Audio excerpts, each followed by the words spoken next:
Hello and welcome to Melt-A-Make. Today we'll be showing you how to properly use Melt-A-Make bulk flavors and colors in our unflavored gelatin gummy base. Before we begin, let's gather the tools you'll need.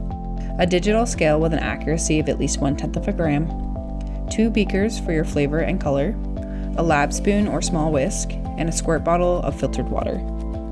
To ensure accurate formulation, we recommend using our formula calculator app. The app will help you determine precise ingredient calculations based on your batch size. In the app, you'll not only be able to create and save your formulations, but you can also reference our flavor and color usage guides as well as our recipe library. Once your usage rates and batch size are determined, begin by weighing out your gelatin gummy base. Cook the gelatin according to the work instructions and weigh your flavor and color into separate beakers. In the beaker that contains the color, combine 2 parts water with the 1 part color and mix thoroughly. Once your gelatin pucks are fully melted, add your additives if applicable, followed by your flavor and color mixture.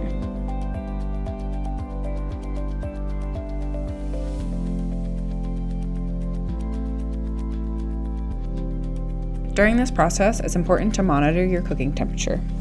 Overheating, especially with blue and green colors, can result in degraded or altered tones. And that's it, a simple, effective process for incorporating Melt-A-Make bulk flavors and colors into your formulations.